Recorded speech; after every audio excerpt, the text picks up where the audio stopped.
La semana pasada consideramos cómo una iglesia se mantiene en pie. Vimos que no era por inercia, no era por costumbre, no era por actividad, sino por una vida sostenida en imperativos muy claros. Acompáñeme ahí a 1 Corintios 16, 13 al 14, y vamos a releer lo que vimos la semana pasada. Estos imperativos que muestran cómo una iglesia permanece en pie. 1 Corintios 16, 13 al 14. Estén alerta, permanezcan firmes en la fe. Pórtense varonilmente, sean fuertes. Todas sus cosas sean hechas con amor. Fíjense, estar alerta, permanecer firme en la fe, comportarse varonilmente, ser fuertes y hacer todo eso con amor. Y en el medio de todos estos mandatos hay uno que podemos pasar fácilmente por alto, pero que es tan importante como los demás, ¿no? Es el más raro, el que suena de manera más extraña. Pórtense varonilmente.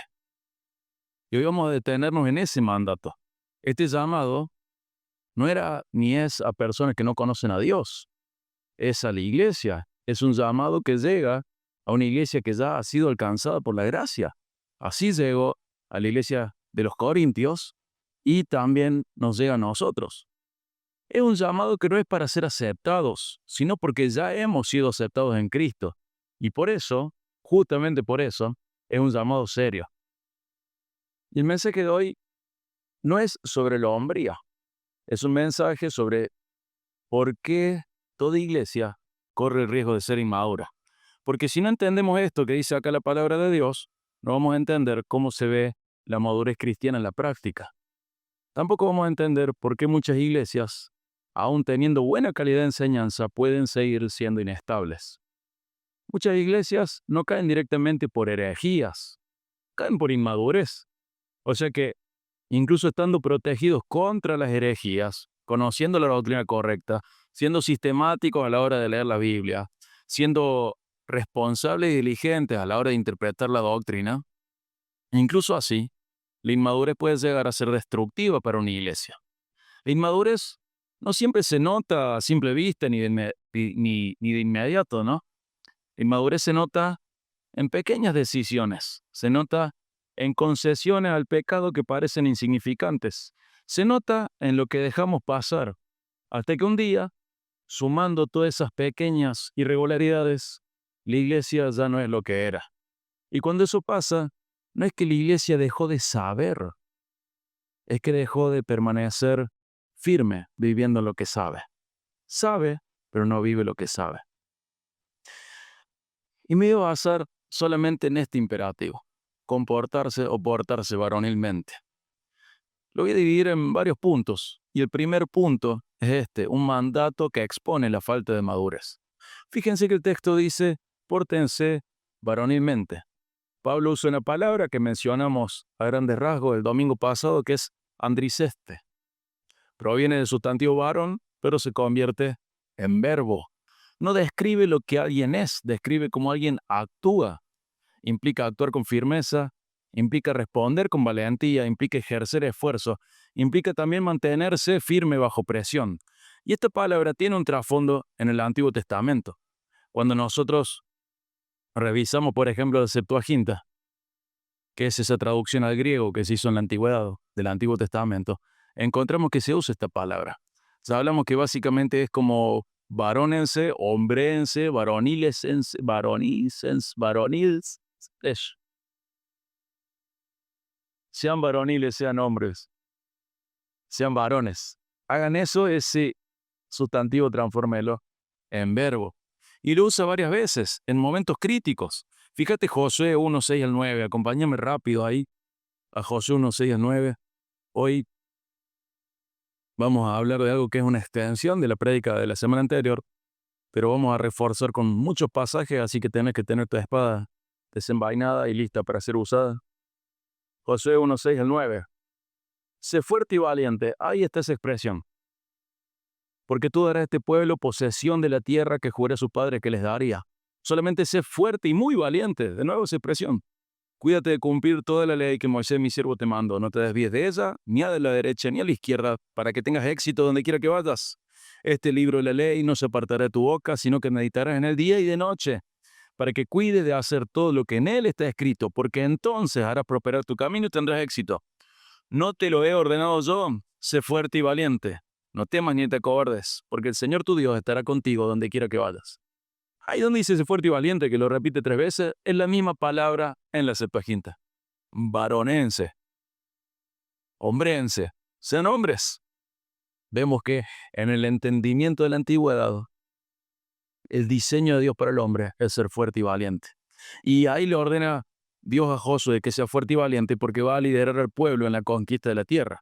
No es una exhortación emocional, es un llamado a obedecer la ley de Dios sin desviarse, aun cuando haya oposición. Deuteronomio 31:6, ahí cerquita pero para atrás. También Deuteronomio 31:6, sean fuertes, sean firmes y valientes. No teman ni se aterroricen ante ellos, porque el Señor tu Dios es el que va contigo. No te dejará ni te desamparará. De nuevo, sea firme y valiente. Ese es el mismo término. Dios llama a su pueblo a no temer porque Él está con ellos. La valentía no nace de su carácter arrojado, impulsivo. Esa valentía viene de la confianza de tener la presencia de Dios sobre ellos. En un contexto similar, y tenemos una prédica que lo menciona más a esto, en 2 de Samuel 10:12. Joab y su hermano dicen esto: esfuérzate y mostrémonos valientes por amor a nuestro pueblo y por amor a las ciudades de nuestro Dios, y que el Señor haga lo que le parezca bien. Fíjate, estos 2 hombres, hermanos, pero altos mandos militares en el ejército de David, se exhortan, se animan mutuamente a mostrarse valientes y esforzados por el pueblo de Dios. La idea que engloba esto es de responsabilidad compartida bajo presión. Varonílense, hombrense, varonéense. Un verbo derivado de un sustantivo. Entonces, cuando Pablo le dice pórtense varonilmente, no está introduciendo una idea nueva, está llamando a reflexionar en eso que el Señor había pedido en la antigüedad. Está trayendo este lenguaje de firmeza, de valentía, de responsabilidad al corazón de la iglesia. Y eso es clave, porque Pablo no explica la palabra, directamente la usa. La usa, para ellos era obvio lo que eso significaba. Y significa algo. Significa que esa iglesia entendía lo que era la palabra andriceste, pero no se estaba comportando varonilmente. No se estaba comportando varonilmente. Una vez más, el problema no era el conocimiento, el problema era no pasar de lo abstracto a lo concreto, de la teoría a la práctica, no pasar de lo que saben a lo que sostienen con su vida, a lo que viven. Por eso el Espíritu Santo a través de Pablo le dice a la iglesia, sean así. ¿Por qué? Porque no estaban siendo así, no lo estaban haciendo, era algo que ellos no estaban practicando. Si Pablo tiene que decirle a una iglesia que se comporte varonilmente, es porque se estaban comportando como niños. Y esta carta lo deja en evidencia en otras maneras. Fíjate, 1 Corintios 3, 1 al 3. 1 Corintios 3, 1 al 3.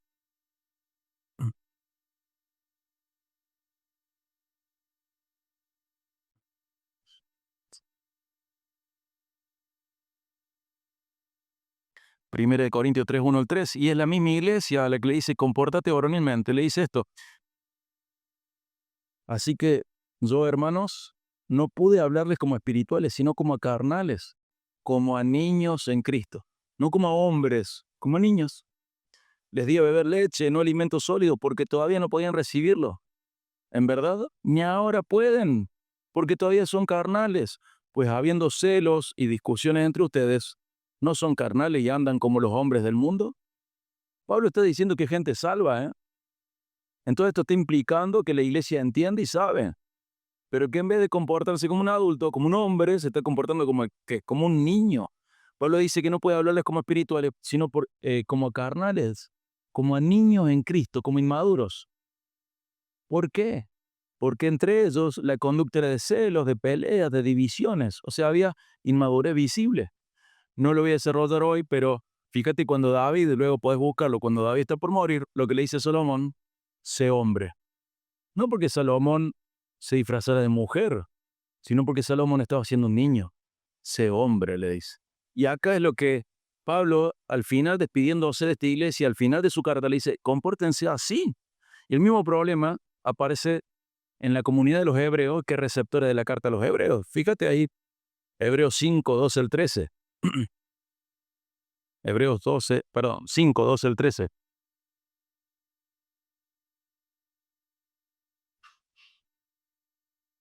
Hebreos 5, 12 al 13 dice, pues, aunque ya debieran ser maestros, otra vez tienen necesidad de que alguien les enseñe los principios elementales de los oráculos de Dios. Y han llegado a tener necesidad de leche y no de alimento sólido, porque todo el que toma solo leche no está acostumbrado a la palabra de justicia, porque es un niño. Este es el contrapunto de comportarse varonilmente. El autor de Hebreos reprende a estos creyentes que ya deberían ser maestros, ya saben, ya entendieron, ya tuvieron oportunidad de aprender. Sin embargo, en vez de aprender, perdieron el tiempo. Se comportan como niños. No están acostumbrados a la palabra de justicia, no están acostumbrados a procesar el alimento espiritual de la Biblia. Les tengo que repetir las cosas del principio. Son descritos como niños que no pueden digerir alimento sólido. Les tenemos que dar de nuevo lo básico porque no son capaces de avanzar. Esto significa que una iglesia puede tener conocimiento de la Biblia, puede tener buena enseñanza, puede tener la doctrina correcta, puede tener acceso a buena teología y aún así vivir de manera incorrecta, aún así seguir siendo inmadura, aún así siendo niños espirituales. Entonces este mandato no es solo una instrucción, también es un diagnóstico indirecto.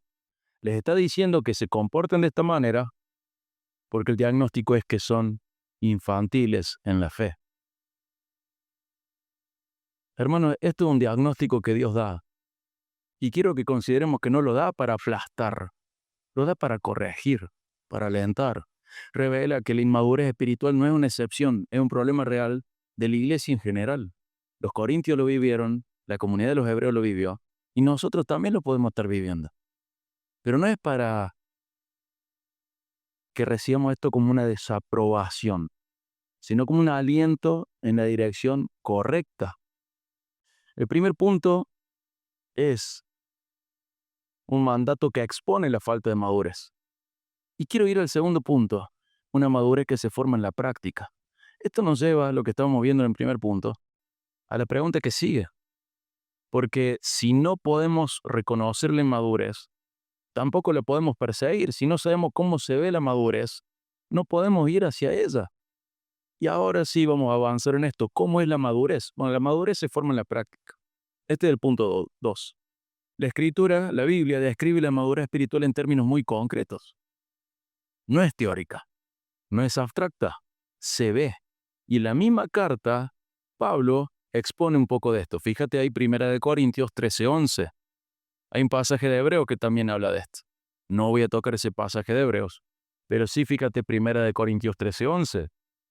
Pablo dice, cuando yo era niño, hablaba como niño, pensaba como niño, razonaba como niño, pero cuando llegué a ser hombre, dejé las cosas de niño. O sea que cuando uno avanza, no solamente incorpora cosas nuevas, sino que deja atrás las cosas viejas. Está bien que cuando seas un niño pienses como niño, te comportes como niño, hables como niño, que razones como niño.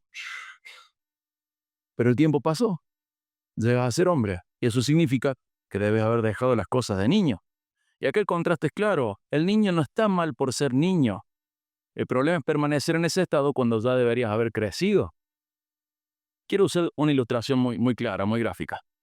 Podemos ver un bebé con la cara toda llena de dulce leche. No puede parecer tierno. Podemos verlo babear, gatear, y nos puede llevar una sonrisa eso. Pero si veo un adulto con la cara toda llena de dulce leche, babeando, gateando, algo voy a sentir. ¿Qué voy a sentir? Que está fuera de lugar, que es inapropiado, que es desagradable, que realmente me genera disgusto. No sé a vos, pero a mí sí. ¿A vos también? Entonces, cuando un niño lo hace, está bien, sonrío, qué tierno, mira la baba que tiene el nene. Pero a un adulto nunca le voy a decir, mira la baba que tiene el barbudo este. No, no va a pasar eso. Espiritualmente pasa lo mismo. Podemos entender los tropiezos del niño espiritual. Está aprendiendo a caminar, se va a caer bastante más seguido que aquel que hace rato que está caminando. Este va a meter la pata, va a hacer conclusiones que no son las correctas, va a hacer aportes que no son los correctos, pero es un niño, está bien que sea así, no puede tener todo el entendimiento de golpe, Pero luego nos encontramos con un adulto que lleva tanto tiempo en la iglesia, sus aportes no son buenos, las cosas que hace no están buenas, siempre está viendo cómo discutir, cómo celar, cómo marcar territorio, llevando y trayendo, cizaña, a veces no es agradable. Es un inmaduro. Recuerdo que una vez, eh, creo que fue el papá de Tomás, Gerardo, contó esto, de que una vez un hombre habló a la congregación y dijo cosas que a uno de los oyentes no le gustó. Y el que estaba sentado dijo, hace 30 años que estoy en la iglesia. Y el hombre que estaba predicando le dijo, y parece que hace 30 años estás haciendo primer grado. Hay cosas que hay que dejar atrás, hermano. No importa cuánto tiempo llevas en el Señor, pero ese tiempo tiene que generar una diferencia entre lo que eras al principio y lo que sos hoy. Tenés que seguir avanzando. En la vida espiritual hay patrones de comportamiento que corresponden a una etapa de la vida, pero fuera de esa etapa resultan inapropiados, generan disgusto, son desagradables. Incluso voy a usar una palabra muy fuerte, perdóname, pero te resulta patético que una persona, a pesar de que pase el tiempo, nunca crezca espiritualmente. Que el hombre interior no se renueve, no crezca, no vaya por más. Esté igual que ese día en el cual se rindió a Cristo. Y no avanzó más. Aprendió un poco de vocabulario, ordenó su agenda, fin del crecimiento. No puede ser. Entonces, está bien al principio, pero permanecer en eso no está bueno. Este cambio de bebé a hombre no es un proceso de superación personal. El resultado de dejar que el Evangelio penetre en áreas de nuestra vida donde antes reinaba el temor, la cobardía o la mediocridad. Reconocer esa área de la vida y someterlas a Cristo. La madurez, en realidad, es aprender a confiar más profundamente de que Cristo es suficiente para sostenernos en la vida espiritual.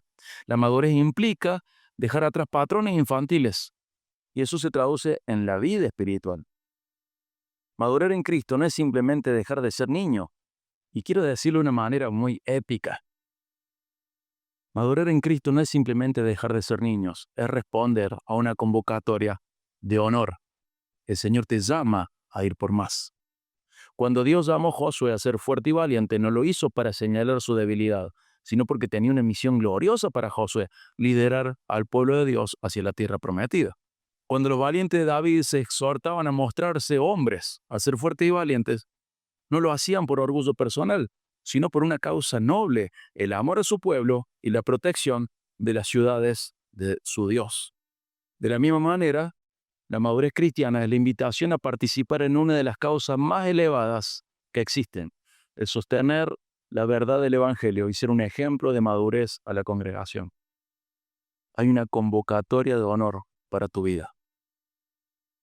Y es bueno que respondas positivamente a esto. No buscamos crecer por miedo a parecer patéticos. Buscamos crecer por la dignidad de ser llamados a ser útiles en las filas de nuestro Rey. Por eso dejamos atrás la infancia espiritual y avanzamos. Y quiero resumir en 3 expresiones que hay en la Biblia. ¿Cómo hacer para avanzar en la madurez? Primero, un rasgo de esta madurez es permanecer cuando es difícil. Acompáñame a Efesios 4:14. Primero, permanecer cuando es difícil. ¿Qué vemos? La madurez se ve en la capacidad de sostenerse firme. No reaccionar impulsivamente, no abandonar cuando hay presión, no cambiar de convicciones cuando las cosas son diferentes.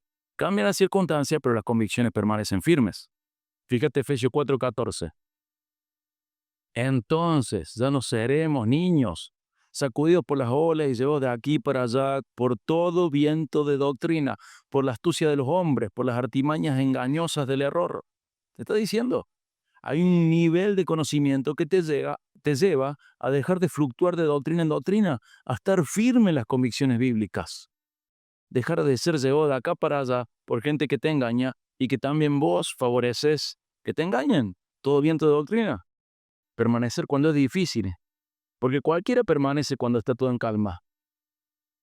Cualquiera permanece cuando no hay todo viento de doctrina, pero permanece cuando haya todo viento de doctrina y que no te arrastre. La madurez se revela cuando permanecer cuesta. Ahí se nota si sos maduro. Cuando hay presión, cuando hay oposición, cuando hay cansancio. El niño fluctúa, el maduro permanece.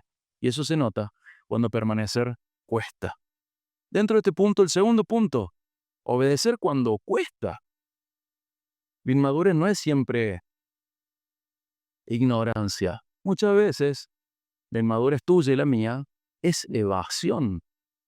Muchas veces no fallamos por falta de claridad respecto a lo que está bien y lo que está mal, sino por falta de disposición. Santiago 4:17 nos dice, el que sabe hacer lo bueno y no lo hace, es pecado.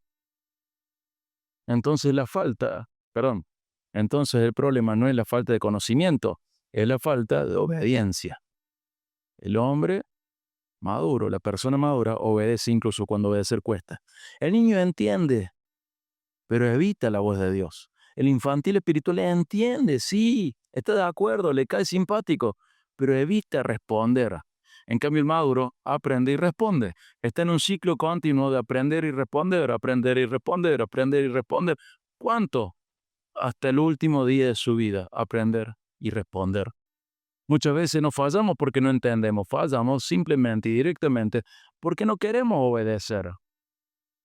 No queremos hacer otra cosa. Pero de esta manera perdemos de vista el privilegio de caminar en la voluntad de nuestro Rey. Dentro de este punto también, del punto 2, quiero meter un tercer subpunto, que es sostenerse cuando hay presión. La presión revela lo que realmente somos. El domingo te puedes presentar muy espiritual, porque no hay presión. La gente viene bien predispuesta, viene con deseos espirituales, lindos, buenos. El domingo no tenés presión y puedes parecer súper espiritual. Pones cara de buena persona, trata a los demás con amabilidad, tu vocabulario es muy medido, jamás escuchamos una mala palabra acá. No hay presión. La madurez se mide cuando te chocaron el auto. La madurez se mide cuando tu esposa te ignora. La madurez se mide cuando tus hijos deciden rebelarse contra vos. Ahí hay presión. La madurez se mide cuando tu esposo no te da el ejemplo que vos necesitas recibir. Ahí hay presión. Ahí cuesta obedecer al Señor. Ahí cuesta representarle correctamente. También se mide cuando en tu trabajo te empujan algo deshonesto. Se mide cuando hay que decir una verdad incómoda. Se mide cuando perseverar duele. Entonces podríamos decirlo así. La madurez cristiana no se mide por lo que sabes. Se mide por lo que vos sostenés en el tiempo, que es lo constante en tu vida. Ahí puedes medir tu madurez. Cualquiera es firme por un momento, cualquiera es firme acá 3, 4, 5 horas el domingo. Pero la madurez se ve en el tiempo. Se ve los otros días de la semana también, cuando recibís presión. Y quiero ser muy claro en esto.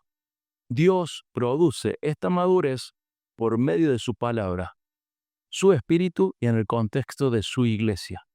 Dios usa la palabra, al Espíritu Santo y a la comunidad de los santos para transformar a la gente. Dios lo usa. Y acá donde quiero ir un poco más a lo práctico y salir un poco de lo teórico. Todos sabemos más de lo que obedecemos, eso es natural. Todos entendemos más que lo que practicamos. El problema no es la falta de enseñanza, el problema es nuestra falta de firmeza frente a lo que sabemos. Y si somos honestos, hermanos,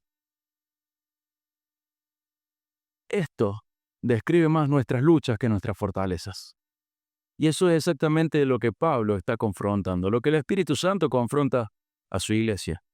Y quiero ser muy enfático. Hombres, este no es un llamado a ser machos según el mundo, sino a ser valientes según el reino. Se requiere más valor para pedir perdón, para servir en silencio o para sostener la verdad cuando no es popular que para seguir la corriente. A eso te llama el Señor.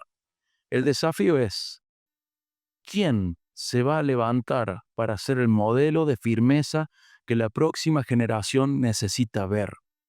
Y quiero hacer esto, que ya lo voy a repetir. Estás llamando a la iglesia a comportarse varonilmente.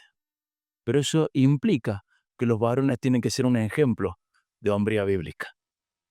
Todos tenemos que levantarnos, pero implica que los varones puedan ser señalados como esas personas que sean la respuesta. ¿Y cómo se ve ser un hombre espiritual? Como esa persona. Así que hay un llamado para toda la iglesia, pero también para los varones de manera especial. Y tengo que enfatizar y quiero enfatizar algo y necesito que asimiles esto antes de seguir.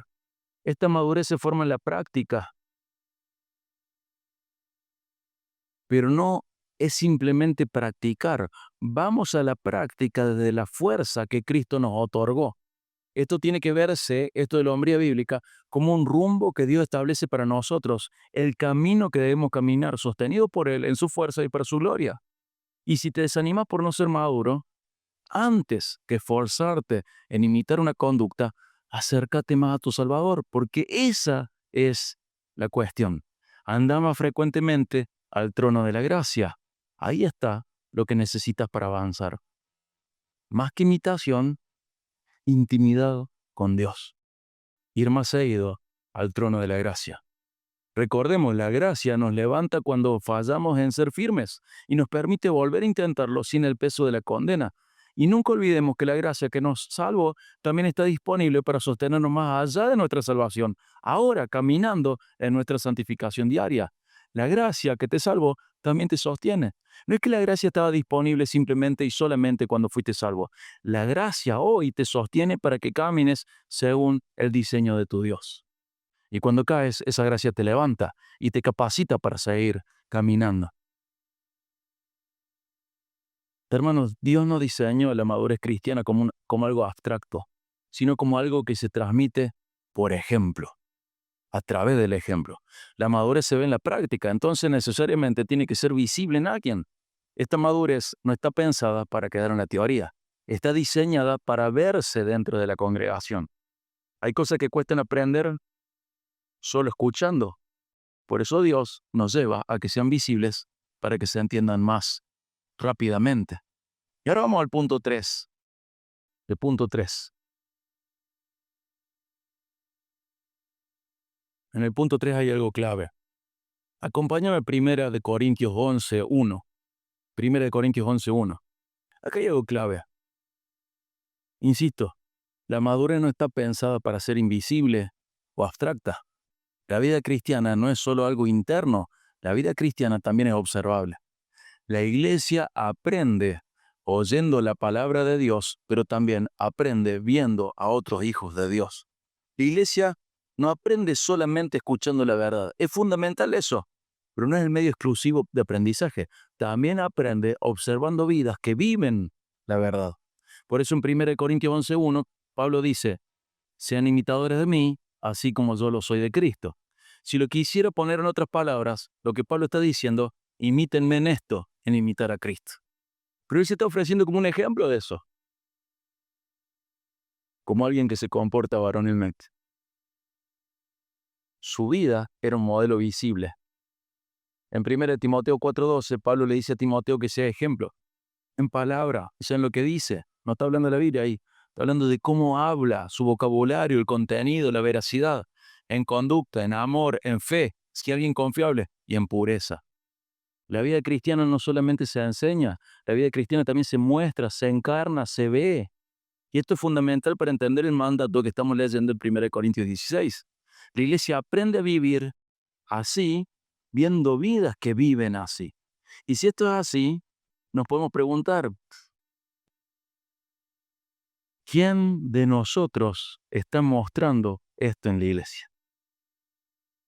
Porque siempre estamos mostrando algo. La pregunta no es si mostramos o no mostramos. La pregunta es, ¿soy un ejemplo de madurez para la iglesia? ¿O soy un ejemplo de una infancia prolongada en el tiempo a nivel espiritual? ¿Soy un ejemplo que muestra madurez o soy un ejemplo de inmadurez? Porque cada uno de nosotros siempre está enseñando a alguien, siempre hay alguien viéndonos. Tus hijos son un pequeño espejito aunque no te des cuenta. Siempre hay alguien viéndonos y reproduciendo lo que ven en nosotros. La pregunta es si a través nuestro esa persona está aprendiendo firmeza, valentía en el Señor o está aprendiendo inestabilidad, desconfianza de Dios, mediocridad. Y si la iglesia aprende viendo, entonces alguien tiene que mostrar cómo se vive esto. Y si alguien tiene que mostrar esto con claridad, entonces ese alguien tiene que ir adelante. Y acá hay algo clave, una aplicación doble. Dios llama a los hombres a ir adelante en esto. Hermano que estás casado, jamás seas el motivo por el cual tu esposa aminora su marcha en el camino espiritual. Jamás hagas eso. Jamás seas el tropiezo de tu hermana menor en Cristo, tu esposa. Jamás seas la persona que obstaculice el crecimiento espiritual de tu esposa. Jamás seas eso. Si sos papá, aplícalo a tu familia. Y si estás acá, tenemos que entender que todos los varones tenemos que aplicarlo a la vida en comunidad. Hermanos varones, tenemos la oportunidad de ser pioneros de la madurez en la gracia para la vida de otros. Es un llamado sublime. Míralo de esta manera. Es el Señor llamándote a responder a algo. Anda adelante y ofrece ejemplo. Morí a vos mismo. No estás llamado a ser la mejor versión de vos. Estás llamado a ser como Cristo. Vos tenés que ser sepultado y vivir en la nueva vida. Sos una nueva creación. Las cosas viejas pasaron. Hombres, estamos llamados a ir adelante. No para vivir algo distinto, simplemente distinto, sino para hacer visible aquello a lo cual está llamada toda la iglesia. Los hombres tenemos que encarnar esa madurez de manera clara. Y no es un llamado a fabricar una imagen, una apariencia, sino es un llamado a expresar una transformación real, a manifestar una obra que Dios ya está haciendo en tu vida. Y esto se expresa con mucha fuerza en 1 Timoteo 6, 11 al 12. Acompáñame ahí a 1 Timoteo 6, 11 al 12. Yo sé que más adelante lo vamos a predicar, pero quiero hacer unas observaciones claras acá en 1 Timoteo 6, 11 al 12.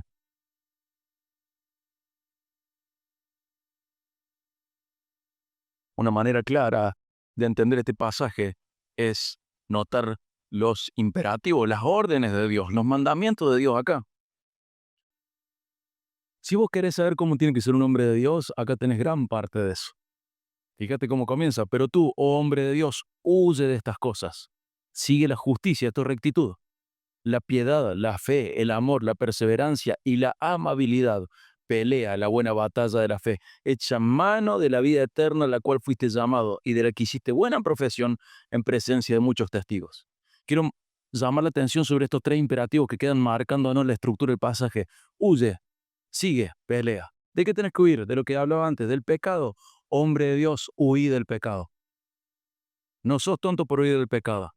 A veces pensamos que el pecado es como un conejito y se vería tonto si nosotros huimos de un conejo.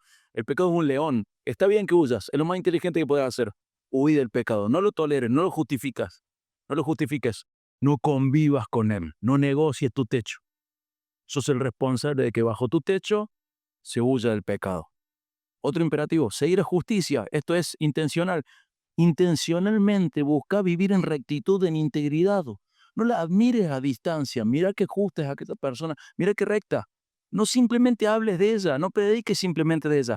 Perseguila activamente. Seguí la justicia. Perseguila, buscala. Y el tercer imperativo, pelea en la batalla de la fe. No seas espectador. No seas pasivo.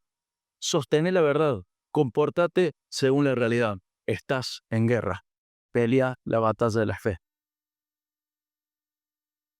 Esto es portarse varonilmente. Esto es lo que debe verse en un hombre de Dios. Hay cosas que no se aprenden solamente escuchando. Se aprenden viendo a alguien sostener la verdad cuando cuesta. Se aprende viendo a alguien obedecer cuando aparentemente nadie lo está mirando. Se aprende viendo a alguien no ceder incluso cuando lo más fácil y carnalmente conveniente sería hacerlo. Entonces, hombre de Dios, cuando alguien se pregunte cómo se ve esto, que puedan señalarte y decir, así, viviendo como Él. Escucha el llamado de tu Señor, varón. Escucha el llamado de tu Rey. Que alguien te pueda señalar y te diga, así vive un hombre de Dios. Así la iglesia debe comportarse como este varón de Dios. Dios te llama, varón, a ser un ejemplo de la iglesia. La madurez es más que un deber individual, es un acto de amor y protección hacia la iglesia y la familia. Dios nos llama a ser una fuente de madurez para los demás, por su gracia y para su gloria. Y quiero recordar algo, Hermanos, esto no nos nace naturalmente. Es algo que el Espíritu Santo forma en nosotros.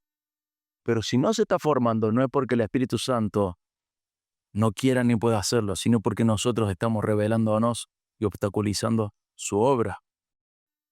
Entonces, que alguien pueda señalar tu vida y decir, así se ve sostener y vivir la verdad, así se ve obedecer a Dios incluso cuando hay que pagar un precio, así se ve no ceder ante la presión, así se ve vivir en integridad, así se ve ser esforzado y valiente por lo que el Señor manda, así se ve seguir a Cristo cuando cuesta. Que la iglesia pueda señalarte de esa manera, que cada uno de nosotros pueda ser señalado como un ejemplo digno de imitar cuando alguien se pregunte, ¿cómo es alguien que se comporta varonilmente? La pregunta es si en la iglesia va a haber hombres así o si nadie ocupará el lugar y nadie responderá al llamado del Señor. Hermanos, no perfectos, pero sí esforzados. No impecables, hay uno solo impecable, Cristo, pero firmes en Él. Hombres cuya vida sea una ilustración de la madurez cristiana. Responde al llamado de tu Señor.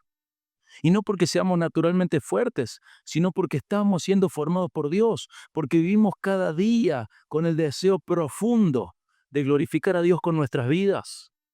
Se trata de Él, de su reino, de su gloria, y todo por su gracia. Hombres cuyo hombre interior se va renovando día a día, aunque el exterior vaya decayendo. Hombres que se haga evidente de que siguen caminando con Cristo. Por eso hoy, de viejos, tienen más paciencia que cuando eran jóvenes.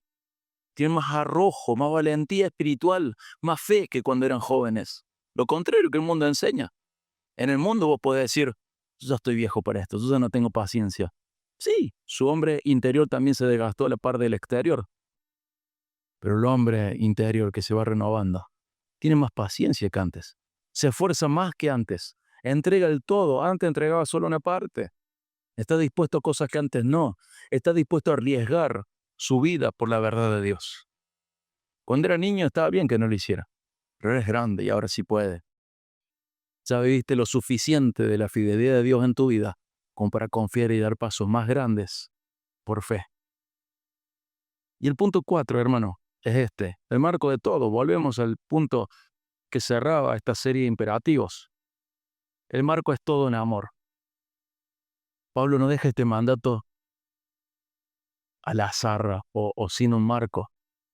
Esta visibilidad puede deformarse, esto de ser ejemplo puede transformarse en algo errado.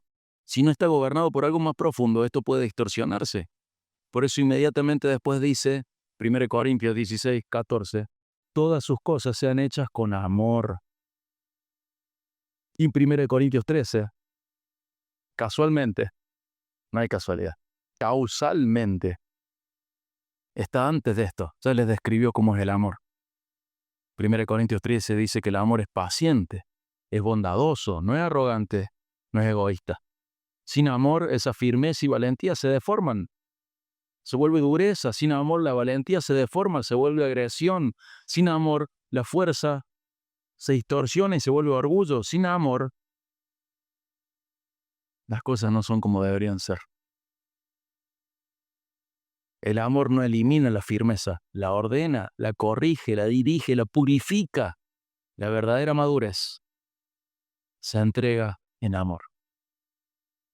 Si vos amás a Dios y a su pueblo, y sos varón, vas a querer darle el ejemplo de responder al llamado del Señor por el amor. Y quiero ir al último, no es el último, el punto 5. Cristo y el Evangelio. Si somos honestos, hermanos, ninguno de nosotros vive esto perfectamente. Ninguno de nosotros, pero Cristo sí. En la carta a los Hebreos, en 4:15, dice que Él fue tentado en todo, pero sin pecado. En Mateo 26:39, lo vemos en Getsemaní, sosteniéndose en la voluntad del Padre, firme, sometiéndose a la voluntad del Padre, incluso cuando eso implicaba la cruz. Padre, si es posible, pasa de mí esta copa, pero no se haga mi voluntad, sino la tuya. Hombre, comportamiento varonil, esfuerzo y valentía dirigida por Dios. En Filipenses 2:8 se nos dice que Él se humilló hasta la muerte y muerte de cruz. Cristo no evitó, no retrocedió, no cedió, vivió perfectamente esta madurez. Y no solo como ejemplo. Y esto es bueno, Jesús no solamente es tu ejemplo, es tu sustituto. Vos claudicaste. Vos quisiste imponer tu voluntad frente a la del Padre. Vos oraste, Señor, que sea mi voluntad, no la tuya, porque no me gusta. Y Jesús no solo te da ejemplo, te sustituyó. Y no solo vivió esto perfectamente, lo vivió en tu lugar y en mi lugar. Vivió lo que nosotros no vivimos, murió por lo que nosotros no fuimos, ni somos. Por eso la vida cristiana no comienza con esfuerzo, comienza con gracia. No vivimos así para ser aceptados, vivimos así porque ya fuimos aceptados en Él. Y eso significa que nuestra esperanza no está en hacerlo perfecto.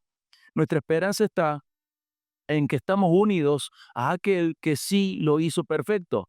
Donde nosotros fluctuamos, claudicamos, temblamos, Él permaneció como ejemplo, pero también en nuestro lugar.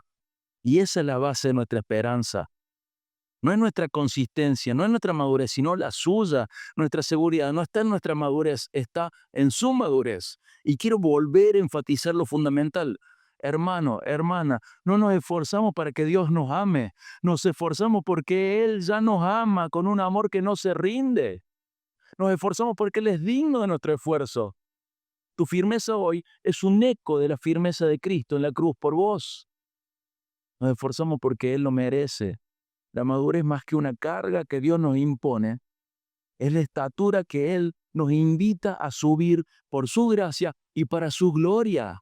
Vivilo así, date cuenta. Hay más de Cristo para que vos vivas. Hay más de Dios para que vos experimentes. No lo veas como una carga aplastante que te anula. Míralo como la invitación que Dios te dice, vení por más de mí. Quiero expresarme mejor a través tuyo. Quiero hacer mi obra a través tuyo. Quiero darte más de mí. Quiero transformarte más. Esos son para nosotros los mandamientos de nuestro Dios. Entonces, portarse varonilmente no es una categoría cultural ni un llamado opcional, es la descripción de la madurez cristiana. Y de nuevo, una vez más, otra vez repitiendo, la pregunta no es si entendemos esto, la pregunta es si lo estamos viviendo. ¿Estamos viviendo como adultos espirituales?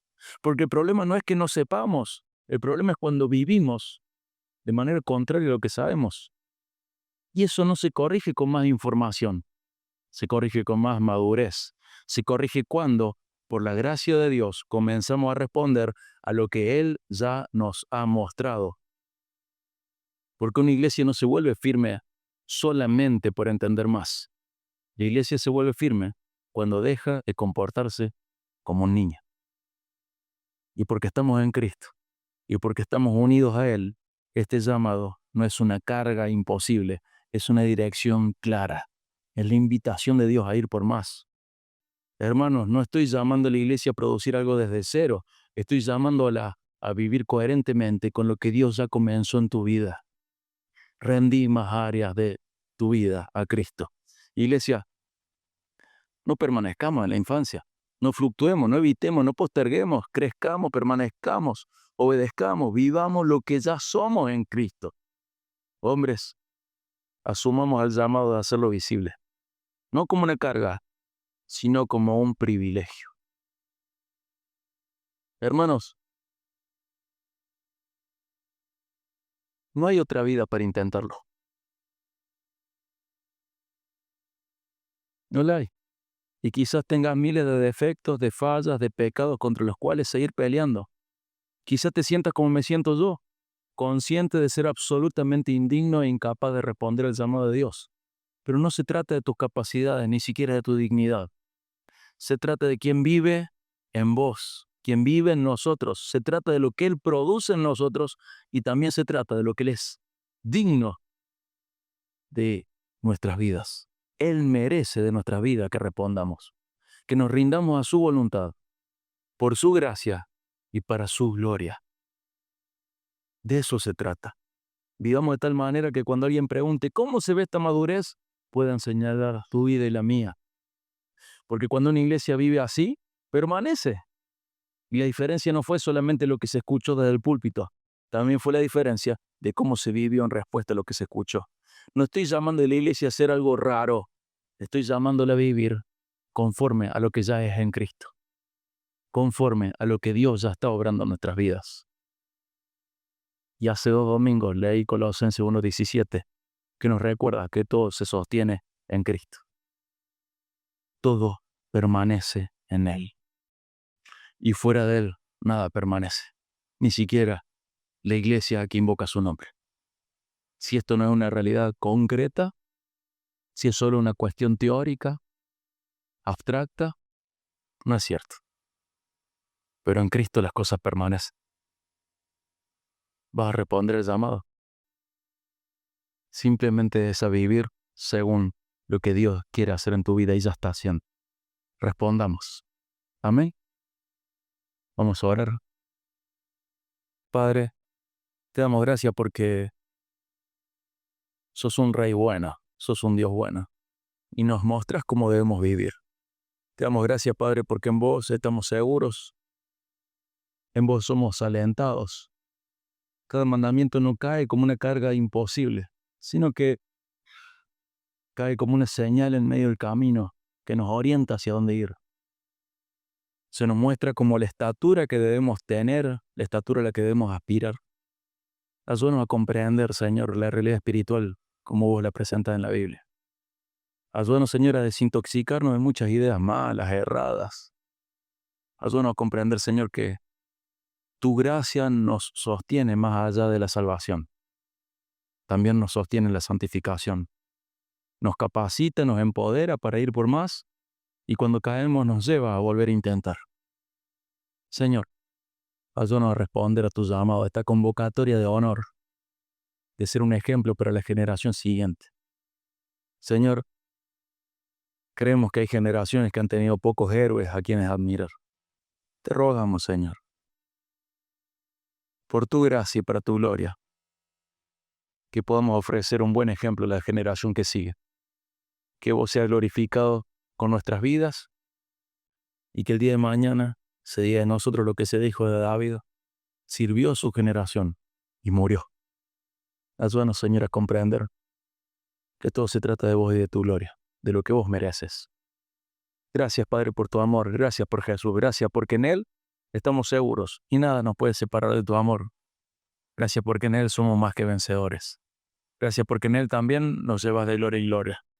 Ayúdanos a permanecer firmes y como iglesia, comportarnos varonilmente. Firmes y valientes, obedientes, esforzados en la fe. A huir del pecado, a seguir la justicia y a pelear la buena batalla de la fe. Gracias, Padre. En el nombre de Jesús, nuestro Salvador. Amén.